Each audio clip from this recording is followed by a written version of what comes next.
it was through that period, if you'll all remember, where I went a bit mad on Instagram. Yeah, I remember that, and I started to be daft about all these things. And generally, like, people were quite appreciative of it. I got messages saying, your videos are getting me through lockdown. Yeah. Oh man, Dude, I love the Muppets. Yeah, all the Elmo stuff. Yeah, I loved Elmo. Ladies and gentlemen, if you go to Alasdair123 on Instagram, and you've saved it as a story, haven't you? What the how do you like your eggs in the morning? Oh, so good. He did. Can we get it on? Oh, no. Can we get it on here? Because honestly, Al, it's the same with me, man. Like, because I was so bored, and like, I'd just go on Instagram and I'd be like, oh, Al's done another video, thank God.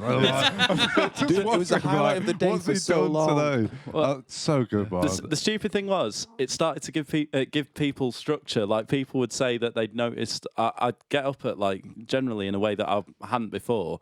I'd get up at like 8 a.m, make breakfast, sort things out, and basically people would be commenting on it. Like, I'd record the daft video, and then people would go, ha ha ha, that was really funny. Yeah. And that would start my day. And it was a thing for so long. And then eventually I went into a bit of a dip and started saying, nobody had breakfast today. Right. We're all too sad.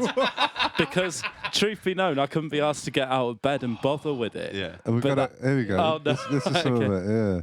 Can you get the sound? I don't know if we have. I don't think we can have sound, unfortunately. Right. I mean, it's saved as a highlight on my Instagram. There's all sorts of shit on there. I would really encourage you guys to go to Alice's Instagram. It's Elmo. There it is.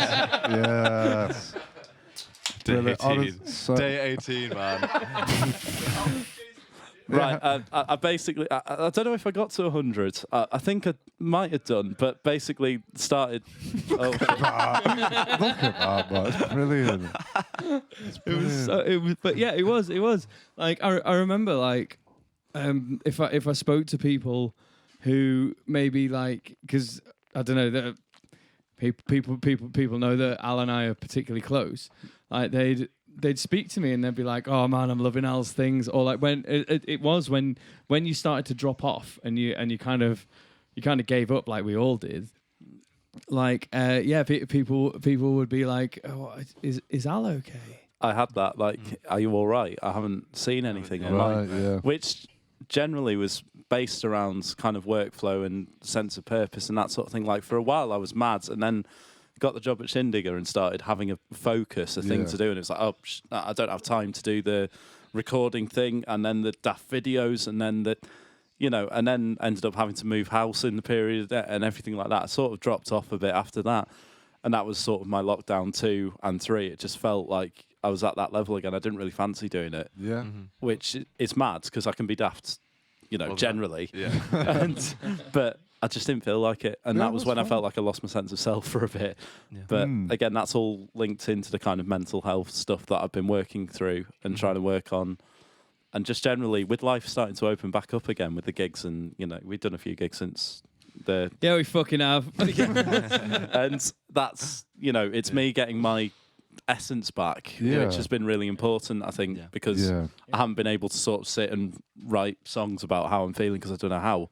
Yeah. So it's been nice to. It was like when we did our first gig back, didn't we? Yes, we did. Last week. Last week. Yeah, we played at Hatch, and it was one of those where you've got to be quiet. Like, we didn't have a drum kit. That was a weird experience. So John was on the R.I.P. John, God rest his soul. He was on the SPDS, like the electric box of death drum thing, and like, obviously, like, it was weird doing a gig and not having a drum kit behind me and all this kind of stuff. But, like, what was it? We got on stage, and I was like, "Oh, ladies and gentlemen, I know that we're going to have to stay quiet throughout this whole thing, and don't stand up and don't make too much noise. But I'd just like to say this before we start." And it was amazing. Which was followed by a polite golf round of applause. Which was a common theme throughout the game, which I really enjoyed. But followed by a shh, shh, shh. Not too loud.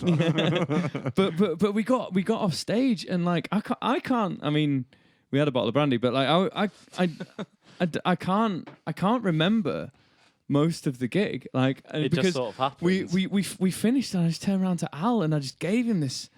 I was just like, oh my God, like, it's such a big thing to get taken away from you. Like, this fact that, you know, you were, I mean, you know, 2, 3, 4 times a week, you'd have people like screaming for you. I've since told my girlfriend to give me a similar sort of respect for doing fairly base tasks around the flat. Just, oh, well done, you put the washing on the radiator.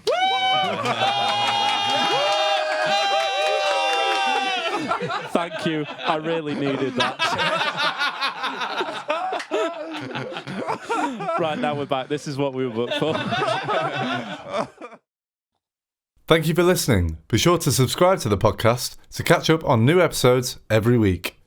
Also, check us out on our Facebook and Instagram at RecRooms, where you can find out about our other exciting music series. We also have this and all our other episodes of the podcast up on our RecRooms YouTube channel for your viewing pleasure. See you next time.